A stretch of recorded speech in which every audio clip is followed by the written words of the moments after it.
लीजिए प्रस्तुत है मुंशी प्रेमचंद की कहानी शतरंज के खिलाड़ी।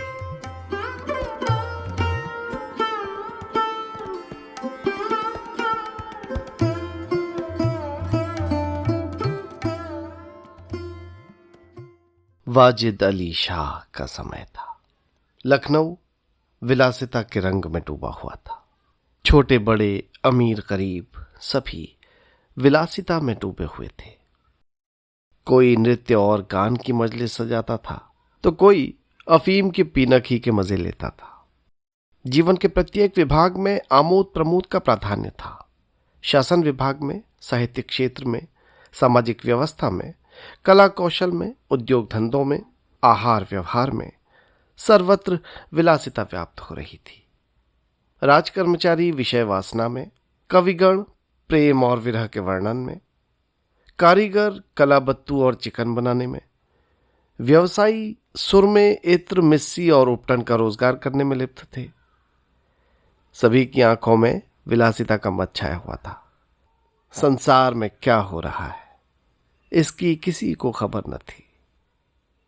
बटेर लड़ रहे हैं, तीतरों की लड़ाई के लिए पाली बधी जा रही है।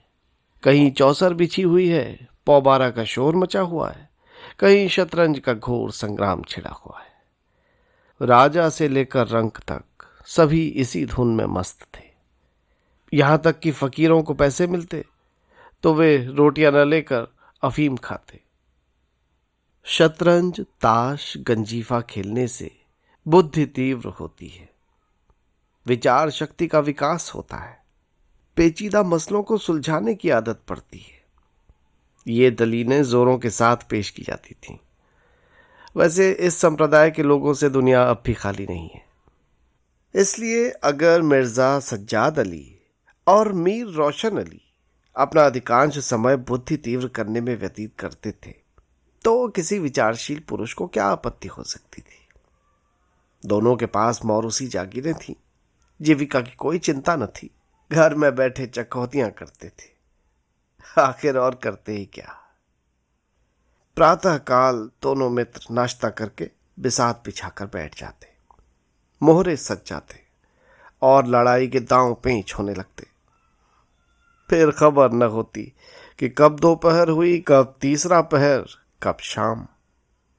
घर के भीतर से बार बार बुलावा आता कि खाना तैयार है। यहां से जवाब मिलता, चलो आते हैं, दस्तरख्वान बिछाओ। यहां तक कि बावर्ची विवश होकर कमरे में ही खाना रख जाता था और दोनों मित्र दोनों काम साथ साथ करते थे। मिर्जा सज्जाद अली के घर में कोई बड़ा बूढ़ा न था, इसीलिए उन्हीं के दीवान खाने में बाजियां होती थीं। मगर ये बात न थी कि मिर्जा के घर के और लोग उनके इस व्यवहार से खुश हों। घर वालों का तो कहना ही क्या, मोहल्ले वाले, घर के नौकर चाकर तक नित्य द्वेषपूर्ण टिप्पणियां क्या करते थे।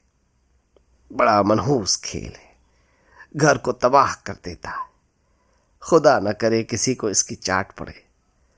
आदमी दीन दुनिया किसी के काम का नहीं रहता, न घर का न घाट का, भाई बुरा रोग है।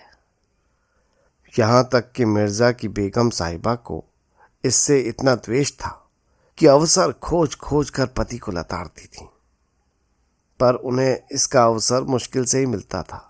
वो सोती रहती थी तब तक उधर बाजी बिछ जाती थी और रात को जब सो जाती थी तब कहीं मिर्जा जी घर में आते थे। हाँ, नौकरों पर वो अपना गुस्सा उतारती रहती थी। क्या पान मांगे हैं? कह दो, आकर ले जाएं। खाने की फुर्सत नहीं है, ले जाकर खाना सिर पर पटक दो, खाएं चाहे कुत्ते को खिलाएं। पर रूबरू वो भी कुछ न कह सकती थी। उनको अपने पति से उतना मलाल न था जितना मीर साहब से। उन्होंने उनका नाम मीर बिगाड़ू रख छोड़ा था। शायद मिर्जा साहब अपनी सफाई देने के लिए सारा इल्जाम मीर साहब के सिर ही थोप देते थे। एक दिन बेगम साहिबा के सिर में दर्द होने लगा। उन्होंने लौंडी से कहा, जाकर मिर्जा साहब को बुला लो, किसी हकीम के यहां से दवा लाएं, दौड़ जल्दी कर। लौंडी गई तो मिर्जा जी ने कहा, चलो अभी आते हैं। बेगम साहिबा का मिजाज गर्म था। इतनी ताप कहाँ कि उनके सिर में दर्द हो और पति शतरंज खेलता रहे। चेहरा सुर्ख हो गया। लौंडी से कहा, चाह कर क्या अभी अभी चलिए, नहीं तो वो आप ही हकीम के यहां चली जाएंगी। मिर्जा साहब बड़ी दिलचस्प बाजी खेल रहे थे। दो ही किश्तों में मीर साहब की मात हुई जाती थी। झुंझला कर बोले, ओफो, ऐसा क्या दम लबों पर है, जरा भी सब्र नहीं होता। मीर साहब बोले, अरे तो जाकर सुन ही आइए ना, औरतें नाजुक मिजाज होती है। मिर्जा साहब, जी हां, चला क्यों ना जाऊं, दो किश्तों में आपकी मात होती है। मीर साहब, देखिए जनाब, इस भरोसे न रहिएगा। वो चाल सोची है कि आपके मोहरे धरे रहें और मात हो जाए। पर जाइए, सुन कर आइए, क्यों खाम खा उनका दिल दुखाइएगा। मिर्जा, इसी बात पर मात करके जाऊंगा। मीर साहब, हाजी मैं खेलूंगा ही नहीं, आप जाइए, जाकर सुनकर आइए। मिर्जा, अरे यार, जाना पड़ेगा हकीम के यहां, सिर दर्द खाक नहीं है, मुझे परेशान करने का बहाना है। मिर्जा साहब, कुछ भी हो, उनकी खातिर तो करनी पड़ेगी। अच्छा, एक चाल और चल लूं? हरगिज नहीं, जब तक आप सुनकर ना आएंगे मैं मोहरे हाथ भी न लगाऊंगा। मिर्जा साहब मजबूर होकर अंदर गए तो बेगम साहिबा ने त्योरियां बदलकर लेकिन कराहते हुए कहा, तुम्हें निगोड़ी शतरंज जितनी प्यारी है, चाहे कोई मर ही जाए पर उठने का नाम नहीं लेते। तुम जैसा कोई आदमी नहीं होगा। मिर्जा, अब क्या कहूं बेगम, ये मीर साहब मानते ही न थे, बड़ी मुश्किल से पीछा छुड़ा कर आया हूं। बेगम, क्या जैसे वो खुद निखट्टू हैं वैसे ही सबको समझते हैं? उनके भी तो बाल बच्चे हैं, या सबका सफाया कर डाला? मिर्जा, बड़ा लती आदमी है बेगम, जब आ जाता है तो मजबूर होकर मुझे भी खेलना पड़ता है। दुत्कार क्यों नहीं देते? बेगम देखो, बराबर के आदमी हैं, उम्र में दर्जे में मुझसे 2 उंगल ऊंचे होंगे, मुलाहिजा करना ही पड़ता है। अच्छा, तो मैं ही दुत्कारे देती हूँ, नाराज हो जाएंगे हो जाए, कौन किसी की रोटियां चला देता है। रानी रूठेंगी, अपना सुहाग लेंगी। हिरिया, जा बाहर से शतरंज उठा ला, मीर साहब से कहना मियाँ अब न खेलेंगे, आप तशरीफ ले जाइए। अरे अरे अरे अरे अरे बेगम, ऐसा गजब मत करना, जलील करना चाहती हो क्या? ठहर हिरिया, कहाँ जाती है? जाने क्यों नहीं देते? मेरा ही खून पिए जो उसको रोके। अच्छा, उसे रोका, मुझे रोको तो जानो। ये कहकर बेगम साहिबा झल्लाती हुई दीवान खाने की तरफ चली। मिर्जा बेचारे का रंग उड़ गया, बीवी की मिन्नतें करने लगे। बेगम, खुदा के लिए तुम्हें हजरत हुसैन की कसम है, मेरी ही मैयत देखे जो उधर जाए। लेकिन बेगम ने एक न मानी, दीवान खाने के द्वार तक गई, पर एकाएक पर पुरुष के सामने जाते हुए पांव बंद से गए। भीतर झांका, संयोग से कमरा खाली था। मीर साहब ने 2-1 मोहरे इधर उधर कर दिए थे और अपनी सफाई जताने के लिए बाहर टहल रहे थे। फिर क्या था, बेगम ने अंदर पहुंचकर बाजी उलट दी। मोहरे कुछ तख्त के नीचे फेंक दिए, कुछ बाहर, और किवाड़ अंदर से बंद करके कुंडी लगा दी। मीर साहब दरवाजे पर तो थे ही, मोहरे बाहर फेंके जाते हुए देखे, चूड़ियों की झनक भी कान में पड़ी। फिर दरवाजा बंद हुआ तो समझ गए बेगम साहिबा बिगड़ गई, चुपके से घर की राह ली। मिर्जा ने कहा, अरे बेगम, तुमने गजब किया। बेगम, अब मीर साहब इधर आए तो खड़े खड़े निकलवा दूंगी, इतनी लौ खुदा से लगाते तो वली हो जाते। आप तो शतरंज खेलें और मैं यहां चूल्हे चक्की की फिक्र में सर खपाऊं। जाते हो हकीम साहब के यहां कि अब भी तामुल है? मिर्जा घर से निकले तो हकीम के घर जाने के बदले मीर साहब के घर पहुंचे और सारा वृत्तांत कहा। मीर साहब बोले, मिर्जा साहब, मैंने तो जब मोहरे बाहर आते हुए देखे थे ना, तभी ताड़ गया, फौरन भाग गया। बड़ी गुस्सेवर मालूम होती हैं, मगर आपने उन्हें यूं ही सिर पर चढ़ा रखा है, देखिए, ये मुनासिब नहीं है। उन्हें इससे क्या मतलब कि आप बाहर क्या करते हैं? घर का इंतजाम करना उनका काम है, दूसरे की बातों से उन्हें क्या सरोकार। मिर्जा, हाँ, ठीक कहते हैं मीर साहब। खैर, ये तो बताइए कि अब कहाँ जमाव होगा? भाई, इसका क्या काम है? इतना बड़ा घर पड़ा हुआ है, बस यहीं जमे। मिर्जा, लेकिन बेगम साहिबा को कैसे मनाऊंगा? घर पर बैठा रहता था तब तो वो इतना बिगड़ती थी, और यहाँ बैठक होगी तो शायद जिंदा ना छोड़ेगी। मीर, अजीब बकने भी दीजिए, 2-4 रोज में आप ही ठीक हो जाएंगी। हाँ, आप इतना कीजिए कि आज से जरा तन जाइए। मीर साहब की बेगम किसी अज्ञात कारण से मीर साहब का घर से दूर रहना ही उपयुक्त समझती थी, इसलिए वो उनके शतरंज प्रेम की कभी आलोचना न करती थी, बल्कि कभी कभी मीर साहब को देर हो जाती तो याद दिला देती थी। इन्हीं कारणों से मीर साहब को भ्रम हो गया कि मेरी स्त्री अत्यंत विनयशील और गंभीर है। लेकिन जब दीवान खाने में बिसात बिछने लगी और मीर साहब 3 दिन भर घर में रहने लगे तो बेगम साहिबा को बड़ा कष्ट होने लगा। उनकी स्वाधीनता में बाधा पड़ गई। दिन भर दरवाजे पर झांकने को तरस जाती। उधर नौकरों में भी कानाफूसी होने लगी। अब तक दिन भर पड़े पड़े मक्खियां मारा करते थे। घर में कोई आए कोई जाए उससे कोई मतलब नहीं था। अब 8 पहर की धौंस हो गई। कभी पान लाने का हुक्म होता, कभी मिठाई लाने का, और हुक्का तो किसी प्रेमी के हृदय की भांति नित्य जलता ही रहता था। वे बेगम साहिबा से जा जाकर कहते, हुजूर, मियाँ की शतरंज तो हमारे जी का जंजाल हो गई। दिन भर दौड़ते दौड़ते पैरों में छाले पड़ गए। ये भी कोई खेल है कि सुबह को बैठे और शाम कर दी? घड़ी आध घड़ी दिल बहलाव के लिए खेल खेलना बहुत है। खैर, हमें तो कोई शिकायत नहीं, हुजूर के गुलाम हैं, जो हुक्म होगा बजा ही लाएंगे। मगर ये खेल बड़ा मनहूस है, इसको खेलने वाला कभी पनपता नहीं। घर पर कोई ना कोई आफत ज़रूर आती है। यहाँ तक कि एक के पीछे मोहल्ले के मोहल्ले तबाह होते देखे गए हैं। पता है बेगम साहिबा, सारे मोहल्ले में यही चर्चा रहती है। हम तो हुजूर का नमक खाते हैं, अपने आका की बुराई सुन सुन कर रंज होता है। मगर क्या करें? इस पर बेगम साहिबा कहती, मैं तो खुद इसको पसंद नहीं करती, पर वो किसी की सुनते ही नहीं। क्या किया जाए? मोहल्ले में जो भी 2-4 पुराने जमाने के लोग थे आपस में भांति भांति की अमंगल कल्पनाएं करने लगे। अब खैरियत नहीं। जब हमारे रईसों का ये हाल है तो मुल्क का तो खुदा ही हाफिज है। ये बादशाहत शतरंज के हाथों तबाह होगी। आसार बुरे हैं। राज्य में हाहाकार मचा हुआ था। प्रजा दिन दहाड़े लूटी जाती थी। कोई फरियाद सुनने वाला न था। देहातों की सारी दौलत लखनऊ में खींची आती थी और वो वैश्याओं में, भांडों में और विलासिता के अन्य अंगों की पूर्ति में उड़ जाती थी। अंग्रेज कंपनी का ऋण दिन ब दिन बढ़ता जाता था। यूं कहिए कि कमली दिन दिन भीग कर भारी होती जाती थी।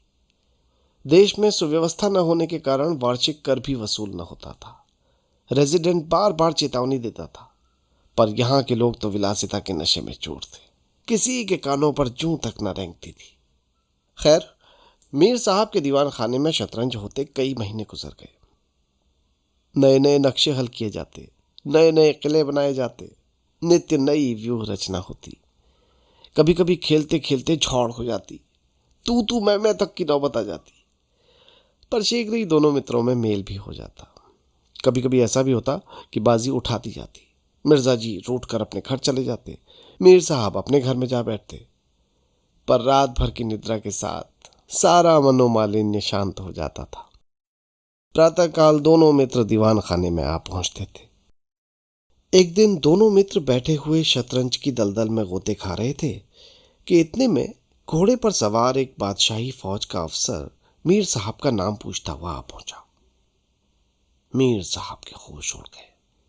ये क्या भला सर पर आई? ये तलबी किस लिए हुई है? अब खैरियत नजर नहीं आती। घर के दरवाजे बंद कर दिए। नौकरों से बोले, कह दो घर में नहीं है। सवार, अच्छा, घर में नहीं तो कहाँ है? नौकर, जी मैं नहीं जानता, क्या काम है? सवार, काम तुझे क्या बताऊंगा। हुजूर में तलबी है, शायद फौज के लिए कुछ सिपाही मांगे गए हैं। जागीरदार है कि दिल लगी। मोर्चे पर जाना पड़ेगा तो आटे दाल का भाव मालूम हो जाएगा। नौकर, अच्छा ठीक है, जाइए, कह दिया जाएगा। सवार, कहने की बात नहीं है, मैं कल खुद आऊंगा, साथ ले जाने का हुक्म हुआ है। सवार चला गया। मीर साहब की आत्मा कांप उठी। मिर्जा साहब से बोले, मिर्जा साहब, अब क्या होगा? मिर्जा, भाई बड़ी मुसीबत है, कहीं मेरी तलबी भी ना हो। मीर, अरे कब वक्त कल फिर आने को कह गया है। मिर्जा, आफत है और क्या, कहीं मोर्चे पर जाना पड़ा तो बेमौत मरे। मीर साहब, जी बस यही एक तदबीर है कि घर पर मिलो ही नहीं। कल से गोमती पर कहीं वीराने में नक्शा जमे, वहां किसे खबर होगी, हजरत आकर आप लौट जाएंगे। मिर्जा, वल्लाह आपको खूब सूझी, इसके सिवाय कोई और तदबीर ही नहीं है। इधर मीर साहब की बेगम उस सवार से कह रही थी, तुमने खूब धता बताया। उसने जवाब दिया, बेगम साहिबा, ऐसे गावदियों को तो मैं चुटकियों में नचाता हूं, इनकी सारी अक्ल और हिम्मत तो शतरंज ने चर ली। अब भूल कर भी घर पर न रहेंगे, आप बेफिक्र रहिए। दूसरे दिन से दोनों मित्र मुंह अंधेरे घर से निकल खड़े होते। बगल में एक छोटी सी दरी दबाए, डिब्बे में गिलोरियां भरे, गोमती पार की एक पुरानी वीरान मस्जिद में चले जाते, जिसे कभी शायद नवाब आसफुद्दौला ने बनवाया था। रास्ते में तंबाकू, चिलम और मदरिया ले लेते और मस्जिद में पहुंच दरी बिछा हुक्का भरकर शतरंज खेलने बैठ जाते। फिर उन्हें दीन दुनिया की कोई फिक्र न रहती। किश्त, शह आदि दो एक शब्दों के सिवा उनके मुंह से कोई और वाक्य नहीं निकलता था। कोई योगी भी समाधि में इतना एकाग्र न होता होगा। दोपहर को जब भूख मालूम होती तो दोनों मित्र किसी नानबाई की दुकान पर जाकर खाना खाते और एक चिलम हुक्का पीकर फिर संग्राम क्षेत्र में डट जाते। कभी कभी तो उन्हें भोजन का भी ख्याल न आता था। इधर देश की राजनीतिक दशा भयंकर होती जा रही थी। कंपनी की फौजें लखनऊ की तरफ बढ़ी चली आती थीं। शहर में हलचल मची हुई थी। लोग बाल बच्चों को लेकर देहातों में भाग रहे थे, पर हमारे दोनों खिलाड़ियों को इसकी जरा भी फिक्र न थी। वे घर से आते तो गलियों में होकर।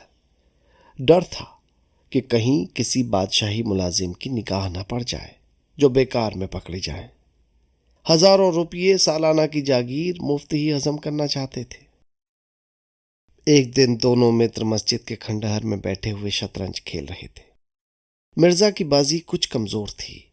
मीर साहब उन्हें किश्त पर किश्त दे रहे थे। इतने में कंपनी के सैनिक आते हुए दिखाई दिए। वो गोरों की फौज थी जो लखनऊ पर अधिकार जमाने के लिए आ रही थी। मीर साहब बोले, अंग्रेजी फौज आ रही है, खुदा खैर करे। मिर्जा, अजी आने दीजिए, किश्त बचाइए, ये किश्त। मीर, मिर्जा साहब जरा देखना चाहिए, यहीं आड़ में खड़े हो जाएं। मिर्जा, देख लीजिएगा मीर साहब, जल्दी क्या है। फिर किश्त। मीर, मिर्जा साहब तोपखाना भी है, कोई 5,000 आदमी होंगे। कैसे कैसे जवान है, लाल बंदरों के से मुंह, सूरत देखकर खौफ मालूम होता है। मिर्जा, मीर साहब हीले न कीजिए, ये चकमे किसी और को दीजिएगा, ये किश्त। मीर, हम आप भी अजीब आदमी हैं मिर्जा साहब, यहां तो शहर पर आफत आई हुई है और आपको किश्त की सूझी है। कुछ इसकी भी खबर है कि शहर घिर गया तो घर कैसे चलेंगे। मिर्जा, मीर साहब जब घर चलने का वक्त आएगा तो देखा जाएगा। ये किश्त बस अब की शय में मात है। फौज निकल गई। 10 बजे का समय था। फिर बाजी बिछ गई। मिर्जा, मीर साहब, आज खाने की कैसे ठहरेगी? मीर, हाजी आज तो रोजा है, क्या आपको ज्यादा भूख मालूम होती है? मिर्जा, जी नहीं, शहर में न जाने क्या हो रहा है। मीर, शहर में कुछ न हो रहा होगा, लोग खाना खाकर आराम से सो रहे होंगे। हुजूर नवाब साहब भी ऐशगाह में होंगे। फिर दोनों सज्जन जो खेलने बैठे तो 3 बज गए। अब की मिर्जा की बाजी कमजोर थी। 4 का गजर बज ही रहा था कि फौज की वापसी की आहट मिली। नवाब वाजिद अली पकड़ लिए गए थे और सेना उन्हें किसी अज्ञात स्थान को लिए जा रही थी। शहर में न कोई हलचल थी, न मारकाट। एक बूंद भी खून नहीं गिरा था। आज तक किसी स्वाधीन देश के राजा की पराजय इतनी शांति से, इस तरह खून बहे बिना न हुई होगी। ये वो हिंसा न थी जिस पर देवगण प्रसन्न होते हैं। ये वो कायरपन था जिस पर बड़े बड़े कायर भी आंसू बहाते हैं। अवध के विशाल देश का नवाब बंदी चला जाता था और लखनऊ ऐश की नींद में मस्त था। ये राजनीतिक अधःपतन की चरम सीमा थी। मिर्जा ने कहा, हुजूर नवाब साहब को जालिमों ने कैद कर लिया है। मीर, होगा, ये लीजिए शय। मिर्जा, जनाब मीर साहब, जरा ठहरिए, इस वक्त इधर तबीयत नहीं लगती। बेचारे नवाब साहब इस वक्त खून के आंसू रो रहे होंगे। मीर, रोया ही चाहे, ये ऐश वहां कहां नसीब होगा। ये लीजिए किश्त। मिर्जा, मीर साहब किसी के दिन बराबर नहीं जाते, कितनी दर्दनाक हालत है। मीर, हाँ सो तो है ही, ये लो फिर से किश्त। बस अब की किश्त में मात है मिर्जा साहब, बच नहीं सकते। मिर्जा, खुदा की कसम मीर साहब, आप बड़े बेदर्द हैं। इतना बड़ा हादसा देखकर भी आपको दुख नहीं होता। हाय गरीब वाजिद अली शाह। मीर, हुजूर पहले अपने बादशाह को तो बचाइए, फिर नवाब साहब का मातम कीजिएगा। ये किश्त और ये मात। लाना हाथ। बादशाह को लिए हुए सेना सामने से निकल गई। उनके जाते ही मिर्जा ने फिर बाजी बिछा दी। हार की चोट पूरी होती है।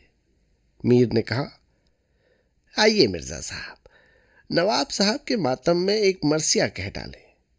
लेकिन मिर्जा की राजभक्ति अपनी हार के कारण लुप्त हो चुकी थी। वो हार का बदला चुकाने के लिए अधीर हो रहे थे। शाम हो गई। खंडहर में चमगादड़ों ने चीखना शुरू किया। अबाबीलें आ आकर अपने घोंसलों में चिमटी, पर दोनों खिलाड़ी डटे हुए थे, मानो 2 खून के प्यासे सूरमा आपस में लड़ रहे हों। मिर्जा साहब 3 बाजियां लगातार हार चुके थे। इस चौथी बाजी का रंग भी अच्छा न था।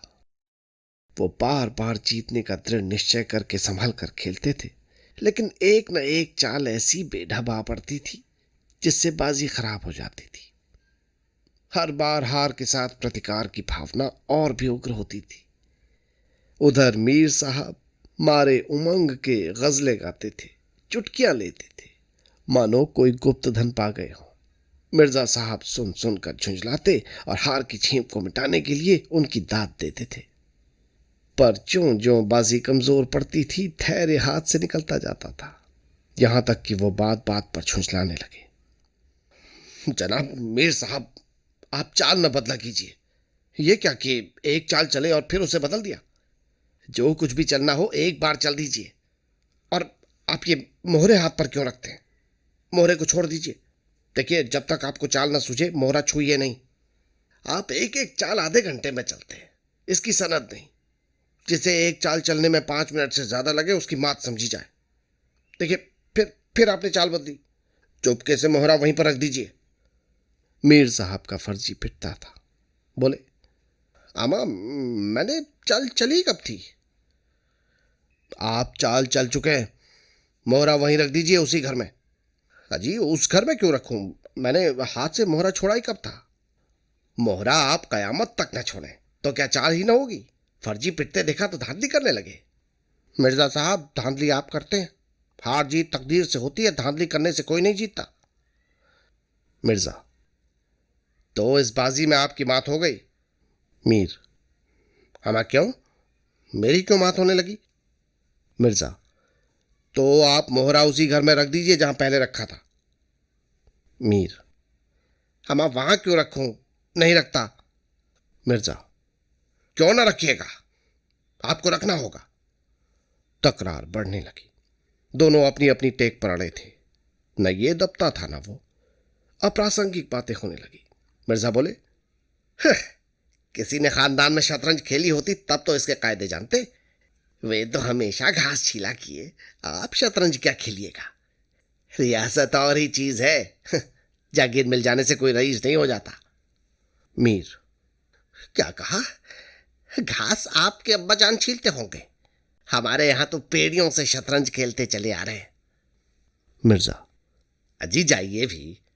गाजिउद्दीन हैदर के यहां बावर्ची का काम करते करते उम्र गुजर गई, आज रईस बनने चले। रईस बनना कोई दिल लगी नहीं है। मीर, क्यों अपने बुजुर्गों के मुंह पर कालिख लगाते हो मिर्जा? वही बावर्ची का काम करते होंगे। हमारे यहां तो हमेशा बादशाहों के दस्तरखान पर खाना खाते चले आए हैं। मिर्जा, अरे चल चरकटे, बहुत बड़बड़ कर बातें न कर। मीर, जबान संभालिए वरना बुरा होगा। मैं ऐसी बातें सुनने का आदी नहीं हूं। यहां तो किसी ने आंखें दिखाई कि उसकी आंखें निकाली है। हौसला? मिर्जा, अच्छा, आप मेरा हौसला देखना चाहते हैं तो फिर आइए, आज तो दो हाथ हो जाए, इधर या उधर। मीर, हाँ, तो यहां तुमसे दबने वाला कौन है? दोनों दोस्तों ने कमर से तलवारें निकाल ली। नवाबी जमाना था। सभी तलवार, पेशकब्ज, कटार वगैरह बांधते थे। दोनों विलासी थे पर कायर न थे। उनमें राजनीतिक भावों का अधःपतन हो गया था। बादशाह के लिए, बादशाहत के लिए क्यों मरे? पर व्यक्तिगत वीरता का अभाव न था। दोनों जख्म खाकर गिरे और दोनों ने वहीं तड़प तड़प कर जाने दे दी। अपने बादशाह के लिए जिनकी आंखों से एक बूंद आंसू न निकला, उन्हीं दोनों प्राणियों ने शतरंज के वजीर की रक्षा में प्राण दे दिए। अंधेरा हो चला था, बाजी बिछी हुई थी। दोनों बादशाह अपने अपने सिंहासनों पर बैठे हुए मानो इन दोनों वीरों की मृत्यु पर रो रहे थे। चारों तरफ सन्नाटा छाया हुआ था। खंडहर की टूटी हुई मेहराबें, गिरी हुई दीवारें और धूल धूसरित मीनारें इन लाशों को देखती और सिर धुनती